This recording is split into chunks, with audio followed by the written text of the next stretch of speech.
Cette semaine, c'est Patrick, le chef de l'Ami Fritz à Outrot, qui nous régale. On s'occupe de la 4e recette de cette semaine. Donc on est parti sur une recette toujours festive. Donc ça sera un filet de biche en croûte de noix avec une purée de butternut.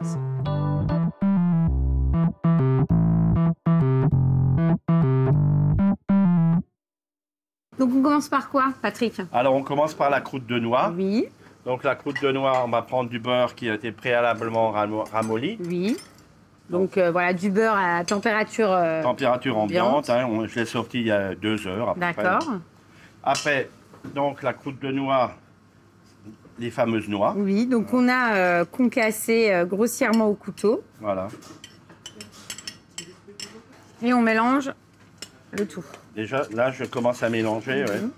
Et après, il faut quand même lier le tout parce que là, si le beurre fond, bah, de toute façon... il ne restera plus que les noix. Et il ne restera plus que les noix, exactement. Donc de là, je rajoute de la chapelure. Donc chapelure classique, de pain. Voilà, en fait, avec les restes de pain, c'est ça. Vous le déjetez. Voilà, on assèche le pain et puis après, on peut faire de la chapelure. Voilà, on fait de la chapelure, oui. Et ça va nous faire le liant de notre croûte. Toujours un petit peu de sel. Donc là, on va l'étaler, parce que l'idée, c'est que ça soit fin. C'est-à-dire qu'en fait, on va l'étaler entre 2 feuilles de papier cuisson. On met la pâte au milieu, on met la pâte au milieu, voilà. Après, on peut abaisser déjà un petit peu. Oui, l'idée, c'est que de toute façon, là, on façonne notre croûte. Oui. Donc, il faut que ça soit assez fin. Oui. Et après, on doit la préparer d'avance, puisque l'idée, c'est de la remettre après au frais pour qu'elle refige. Exactement. Bon, là j'ai fait un peu beaucoup de croûte, mais de toute façon, on peut la congeler. D'accord. Hein, après, ça se garde, hein. Et ça se garde, oui. Donc là, on la met au congélateur. D'accord, pour qu'elle reprenne. Pour qu'elle reprenne. Donc là, on va préparer notre purée de butternut, hein, c'est ça? Oui. Donc, on va prendre un oignon. On va prendre un oignon qu'on va hacher. Oui.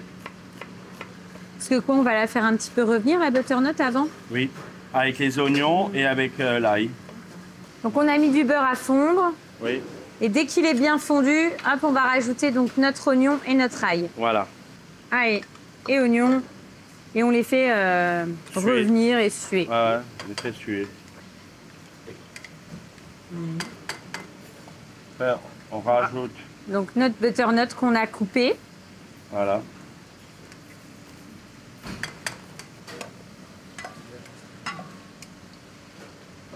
Après, on mouille avec du fond blanc, on mouille à hauteur avec du fond blanc. Donc fond blanc ou bouillon de légumes. Enfin, voilà. Bouillon de légumes, hein, voilà. L'idée, en tout cas, c'est de, si on a à la maison un fond qui a du goût, ne pas mettre simplement de l'eau, c'est toujours plus sympa de mettre un petit peu. Et donc on a volaille, voilà. Et on assaisonne, donc on met un petit peu aussi de muscade. Donc un petit peu de muscade. Voilà. Et là, on va laisser tranquillement cuire. Et là, on va laisser cuire. Voilà. Alors, pendant ce temps-là... Qu'est-ce qu'on va faire, chef? On va faire revenir le dos de biche. D'accord. Donc, on va le faire revenir. Pourquoi? Pour avoir une belle coloration? Oui. On aura une cuisson quoi? Uniquement poêle ou on va la terminer tranquillement? On va la terminer avec la croûte de noix. Ah bah oui, avec la croûte de noix. Voilà. Donc là, l'idée, c'est de lui donner une belle coloration. Exactement. Et de la saisir.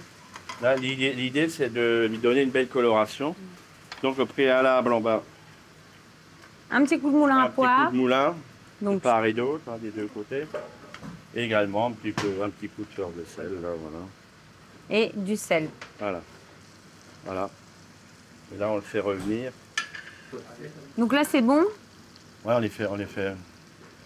Ouais, non, on laisse encore un peu. En Alsace, en général, pendant les fêtes, le gibier, enfin voilà, ça se consomme, c'est-à-dire que c'est vraiment traditionnel. Exactement, c'est vraiment un incontournable. Un mets de fête. Ouais.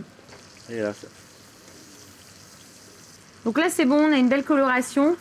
Donc on fait quoi ensuite, Patrick? Alors en fait, on va quand même faire une pré-cuisson de 3 à 4 minutes. Donc on le met 3-4 minutes au four, exact. On le ressort et ensuite on mettra notre croûte de noix. Et après on met la croûte de noix, pour pas que la croûte de noix elle soit brûlée. Oui, c'est ça, d'accord. Et à combien on le met? Pendant combien de temps? On a 180. Donc 3-4 minutes. Oui. Et je vais remettre un petit peu de fond blanc. Donc, pour la purée, il faut que ça soit bien cuit quand même. Hein. Donc là, c'est bon. Alors, la biche, elle est bonne. Donc là, on va prendre à peu près la taille. Oui, l'idée, c'est de recouvrir finalement Voilà. notre... Donc, vous avez vu, en fait, il nous en reste pas Oui, mal. voilà. Hein. Ça se conserve et au moins... Ça se conserve bien. Hein. Voilà. Donc, voilà, on le met dessus, on le pose dessus. Et on va le remettre au four.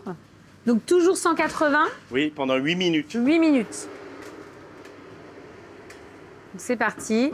Et pendant ce temps, on va s'occuper de notre purée. Voilà. Hein? Donc, on prend notre mixeur plongeant. D'accord. Oui, bah c'est soit ça, soit au robot. De toute Soit façon.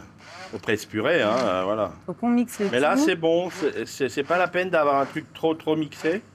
Pour garder un tout petit peu de morceaux, vous voyez, c'est pas gênant. Donc là, et donc, on incorpore nos châtaignes. les châtaignes. On a préalablement. D'accord. Oui, donc c'est pour ça que quand s'il nous reste quelques morceaux de butternut ou d'oignon, c'est pas gênant parce que de toute façon, en plus, on a de la mâche avec la châtaigne. Exactement.